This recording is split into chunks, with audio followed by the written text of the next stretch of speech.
Waktunya bersaat teduh dengan Tuhan melalui bacaan Alkitab satu pasal sehari dalam kitab Nabi-Nabi Besar bahagian kedua seri yang ke-32. Kitab Yeremia pasal 32 dengan perikop pembelian ladang sebagai jaminan dari keselamatan Yehuda yang akan datang. Mari baca Alkitab, mari dengar Alkitab, dan mari lakukan apa yang Allah firmankan di dalam Alkitab. Maka iman dan pengharapanmu tidaklah sia-sia.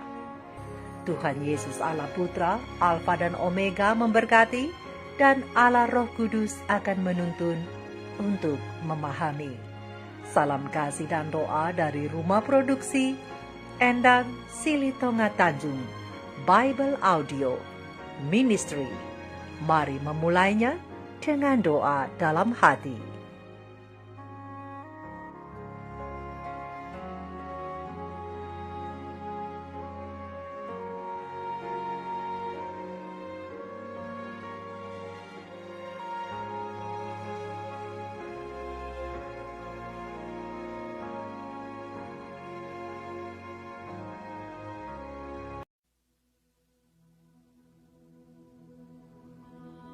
Firman yang datang dari Tuhan kepada Yeremia dalam tahun yang ke-10 pemerintahan Zedekia Raja Yehuda. Itulah tahun yang ke-18 pemerintahan Nebukadnezar. Pada waktu itu, tentara Raja Babel mengepung Yerusalem, dan Nabi Yeremia ditahan di pelataran penjagaan yang ada di istana Raja Yehuda. Sebab Zedekia, Raja Yehuda, telah menahan dia di sana dengan tuduhan. Mengapa engkau bernubuat? Beginilah firman Tuhan. Sesungguhnya, aku menyerahkan kota ini ke dalam tangan Raja Babel, supaya ia mendudukinya. Zedekia, Raja Yehuda, tidak akan luput dari tangan orang Kasdim, melainkan pasti akan diserahkan ke dalam tangan Raja Babel, sehingga ia berbicara dengan dia mulut sama mulut dan melihat dia mata sama mata. Zedekia akan dibawanya ke Babel, dan di sanalah ia akan tinggal, sampai aku memperhatikannya. Demikianlah firman Tuhan.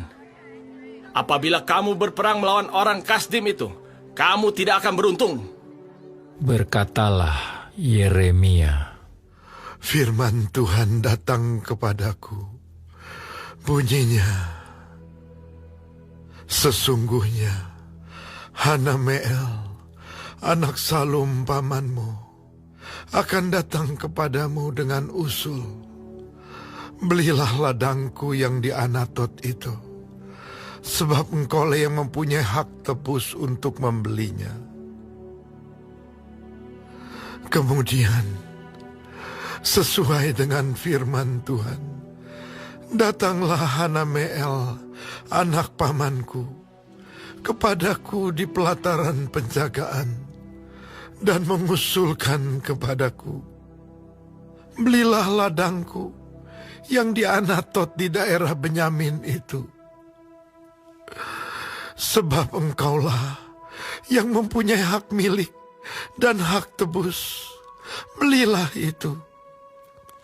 Maka tahulah aku bahwa itu adalah firman Tuhan. Jadi aku membeli ladang yang di Anatot itu dari Hanameel, anak pamanku, dan menimbang uang baginya 17 sikal perak. Aku menulis surat pembelian, memeteraikannya, memanggil saksi-saksi, dan menimbang perak itu dengan raja. Lalu aku mengambil surat pembelian yang berisi syarat dan ketetapan itu, baik yang dimeteraikan maupun salinannya yang terbuka. Kemudian aku memberikan surat pembelian itu kepada Baruk bin Neria bin Mahsea di depan Hanameel, anak pamanku, di depan para saksi yang telah menandatangani surat pembelian itu, dan di depan semua orang Yehuda yang ada di pelataran penjagaan itu.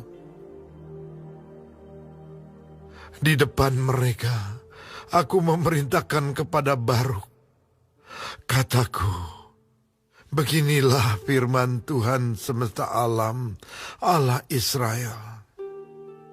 Ambillah surat-surat ini, baik surat pembelian yang dimeteraikan itu, maupun salinan yang terbuka ini.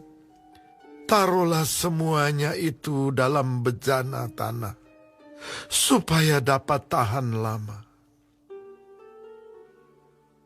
Sebab beginilah firman Tuhan semesta alam, Allah Israel. Rumah, ladang, dan kebun anggur akan dibeli pula di negeri ini. Sesudah ku berikan surat pembelian itu kepada Baruk bin Neria, berdoalah aku kepada Tuhan, kataku, ah Tuhan Allah, sesungguhnya Engkaulah yang telah menjadikan langit dan bumi dengan kekuatanmu yang besar dan dengan lenganmu yang terentang. Tiada suatu apapun yang mustahil untukmu. Engkaulah yang menunjukkan kasih setiamu kepada beribu-ribu orang dan yang membalaskan kesalahan bapa kepada anak-anaknya yang datang kemudian. Ya Allah yang besar dan perkasa, namamu adalah Tuhan semesta alam. Besar dalam rancanganmu dan agung dalam perbuatanmu.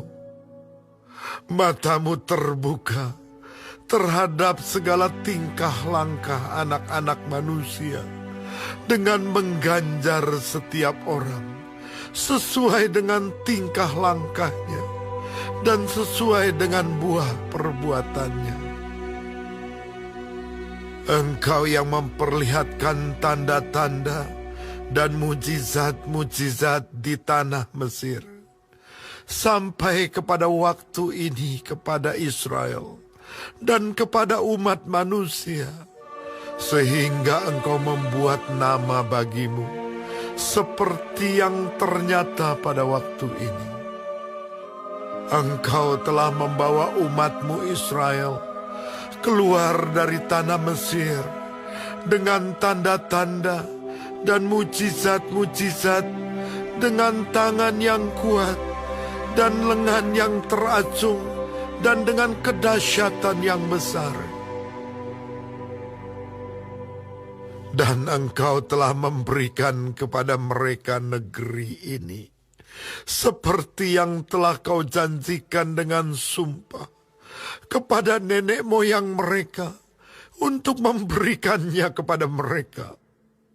Suatu negeri yang berlimpah-limpah susu dan madunya.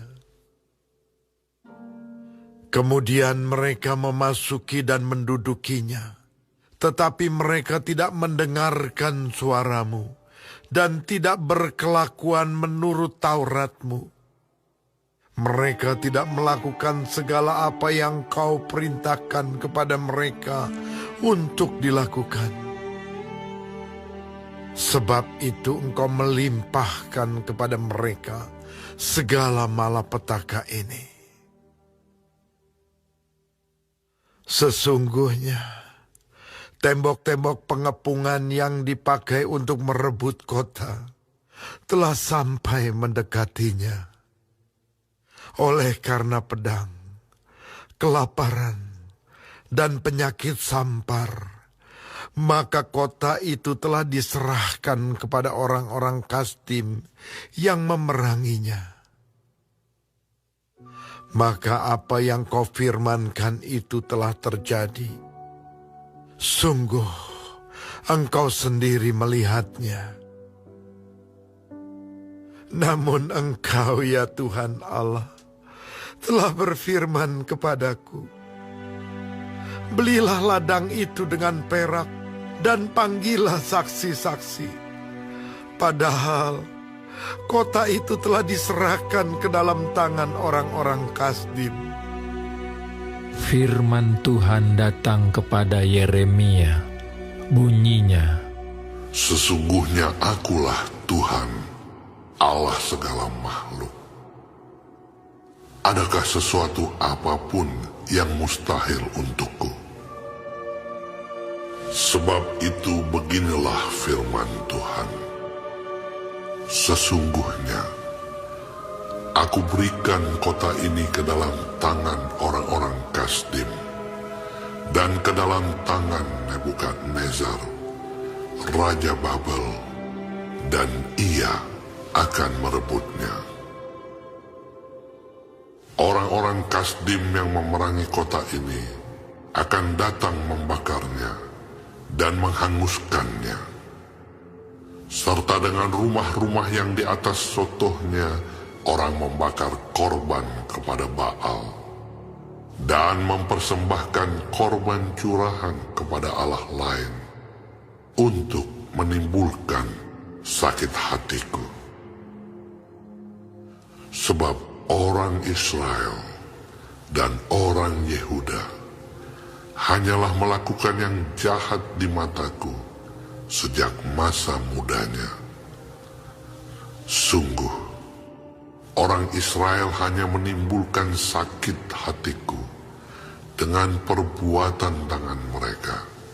Demikianlah firman Tuhan. Ya, kota ini telah membangkitkan murka, dan kehangatan amarahku mulai dari hari didirikannya sampai hari ini, sehingga aku harus menyingkirkannya dari hadapanku, karena segala kejahatan yang dilakukan oleh orang Israel dan orang Yehuda untuk menimbulkan sakit hatiku oleh mereka sendiri, raja-raja mereka, pemuka-pemuka mereka, imam-imam mereka, nabi-nabi mereka, orang Yehuda, dan penduduk Yerusalem. Mereka membelakangi aku dan tidak menghadap kepadaku. Dan sekalipun aku mengajar mereka terus-menerus, tiada mereka mau mendengarkan atau menerima penghajaran. Mereka menempatkan dewa-dewa mereka yang menjijikkan di rumah yang di atasnya namaku diserukan untuk menajiskannya. Mereka mendirikan bukit-bukit pengorbanan untuk Baal di lembah Ben Hinnom, untuk mempersembahkan anak-anak lelaki dan anak-anak perempuan mereka kepada Molok sebagai korban dalam api. Sekalipun aku tidak pernah memerintahkannya kepada mereka, dan sekalipun hal itu tidak pernah timbul dalam hatiku, yakni hal melakukan kejijikan ini, sehingga Yehuda tergelincir ke dalam dosa. Oleh sebab itu, beginilah firman Tuhan, Allah Israel, mengenai kota ini, yang engkau katakan telah diserahkan ke dalam tangan Raja Babel, karena pedang, kelaparan, dan penyakit sampar. Sesungguhnya aku mengumpulkan mereka dari segala negeri, kemana aku mencerai-beraikan mereka karena murkaku. Kehangatan amarahku dan gusarku yang besar, dan aku akan mengembalikan mereka ke tempat ini, dan akan membuat mereka diam dengan tentram. Maka mereka akan menjadi umatku, dan aku akan menjadi Allah mereka. Aku akan memberi mereka satu hati dan satu tingkah langkah, sehingga mereka takut kepadaku sepanjang masa, untuk kebaikan mereka dan anak-anak mereka yang datang kemudian. Aku akan mengikat perjanjian kekal dengan mereka, bahwa aku tidak akan membelakangi mereka, melainkan akan berbuat baik kepada mereka. Aku akan menaruh takut kepadaku ke dalam hati mereka, supaya mereka jangan menjauh daripadaku. Aku akan bergirang karena mereka untuk berbuat baik kepada mereka, dan aku akan membuat mereka tumbuh di negeri ini dengan kesetiaan, dengan segenap hatiku dan dengan segenap jiwaku. Sebab beginilah firman Tuhan, seperti aku mendatangkan kepada bangsa ini segenap malapetaka yang hebat ini, demikianlah aku mendatangkan ke atas mereka keberuntungan yang kujanjikan kepada mereka.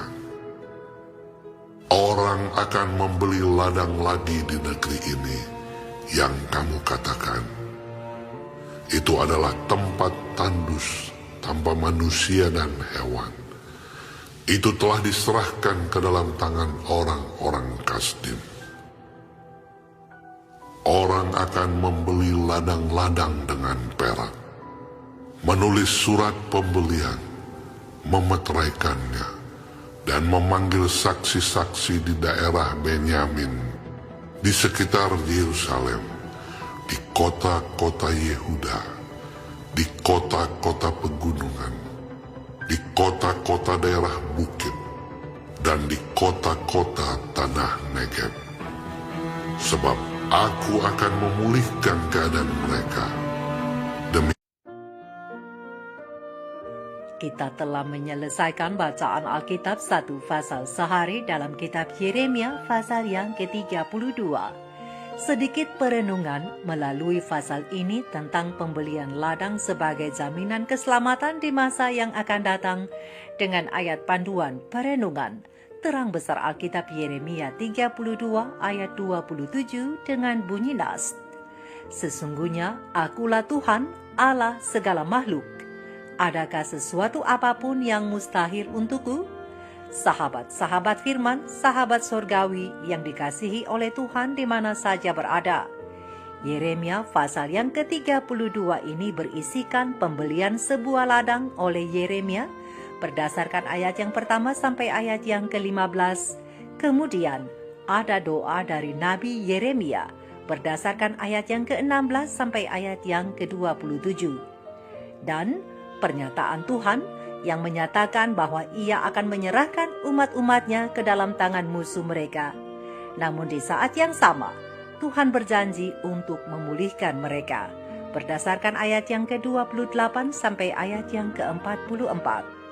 Sahabat-sahabat firman, sahabat-sahabatku, pena ilham ilahi roh nubuat para nabi dan raja, halaman 270 alinea ke-4 sampai alinea ke-6, dan halaman 271 alinea pertama menjelaskan bahwa dari segi pandangan manusia, pembelian tanah ini yang secara wilayah sudah berada di bawah kekuasaan orang-orang Babel, tampaknya adalah suatu tindakan yang bodoh.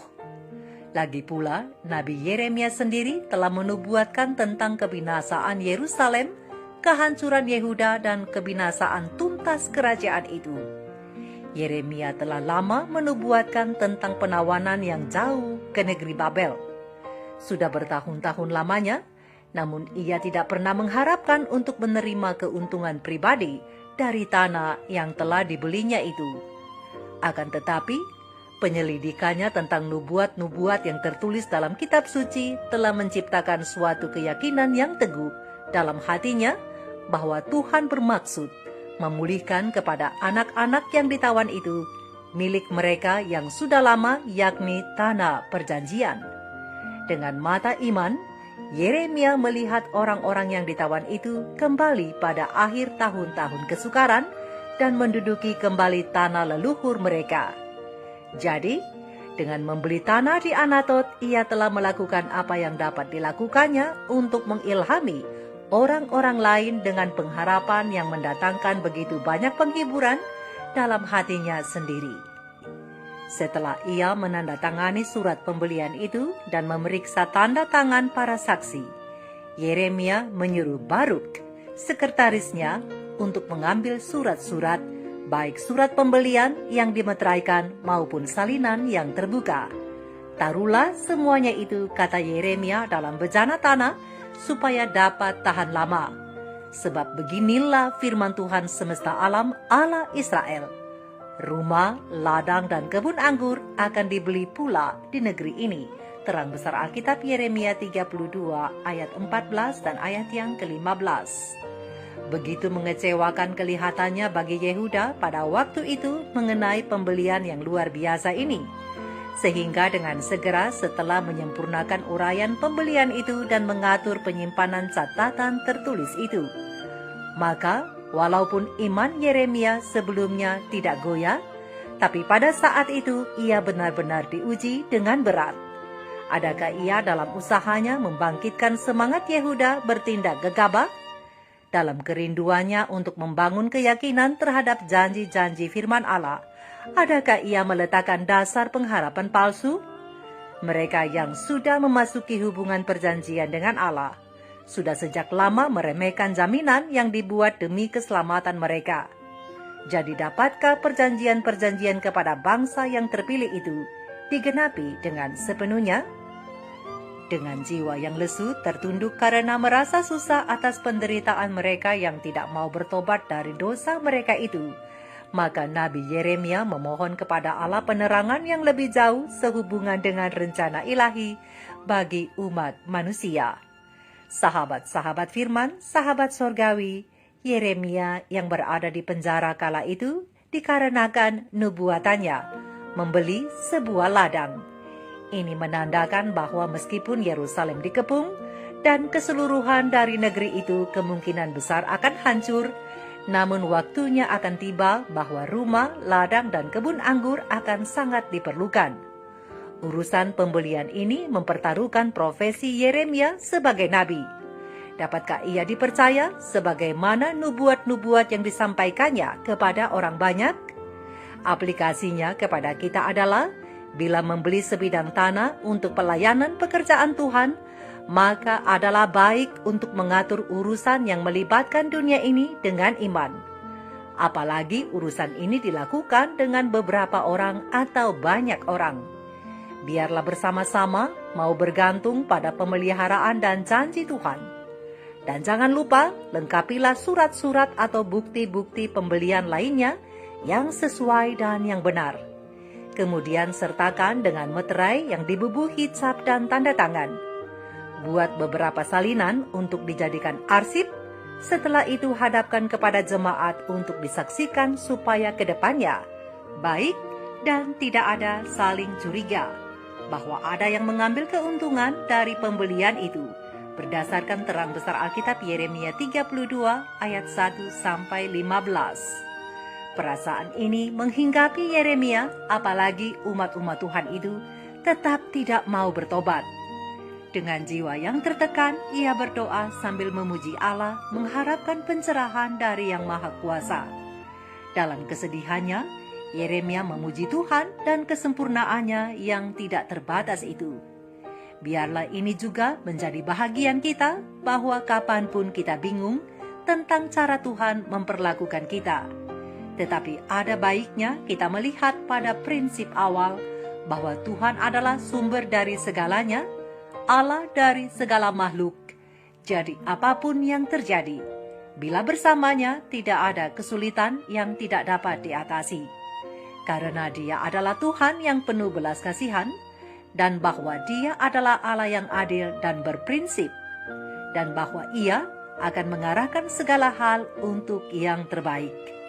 Makanya Yeremia menyatakan bahwa Allah benar dalam memberikan ganjaran sesuai dengan tingkah langkah dan buah perbuatan yang dilakukan oleh setiap orang. Oleh sebab itu, apapun masalah yang kita hadapi sahabat-sahabatku, baik itu pribadi atau bersifat umum, mari pandang kepada Tuhan di dalam doa. Karena sebagaimana Tuhan melihat apa yang kita lakukan, Ia tahu bagaimana memperbaikinya juga. Janganlah kita protes kepada Tuhan atas apa yang terjadi kepada kita. Tetapi kiranya kita berusaha untuk introspeksi diri apa artinya ini. Dan lihatlah kebaikan Tuhan di sana. Berdasarkan terang besar Alkitab Yeremia 32 ayat 16-27. Sekarang kita datang kepada pernyataan Tuhan berdasarkan terang besar Alkitab Yeremia 32 ayat 28-44. Di sini pernyataan Tuhan memiliki dua makna dalam tujuan murkanya, yaitu yang pertama, menghukum generasi Israel dan Yehuda yang sejak mudanya berbuat jahat, dan yang satunya lagi, anugerah bagi mereka yang bertobat dan yang setia sampai kepada generasi mereka yang akan datang. Akibat kehancuran mereka adalah karena perbuatan-perbuatan mereka yang jahat dan bukan karena yang lain. Mereka sangat berputus asa karenanya. Meskipun begitu, mereka tidak dibiarkan oleh Tuhan. Tuhan memberikan harapan belas kasihan yang disimpannya untuk mereka di waktu yang akan datang bila mereka bertobat. Dan janji yang sungguh pasti ini juga diperuntukkan bagi semua orang percaya yang mau bertobat dengan sungguh.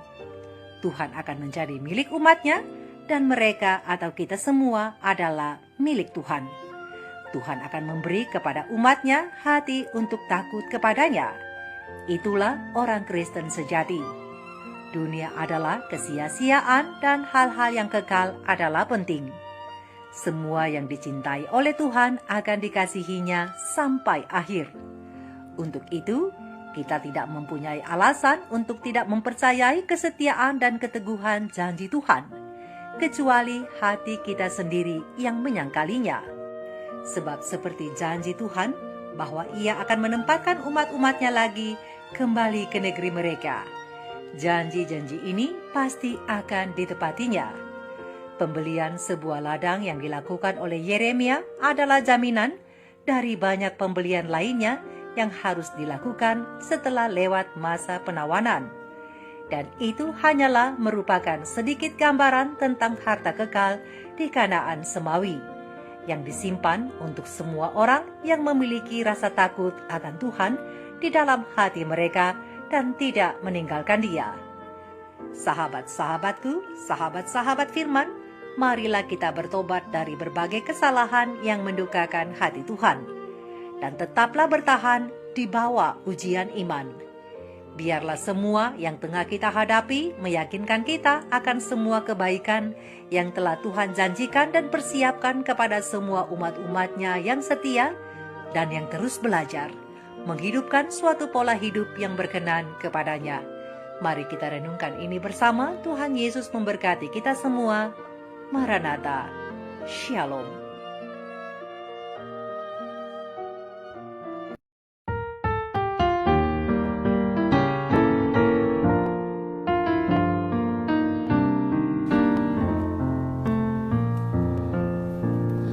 Dalam dunia banyak kala pencobaan kita, kekuatan kita tak dapat binasakan dosa, tapi juru selamat kita besarlah kuasanya. Bangunlah hai orang saleh, kenakan percaya yang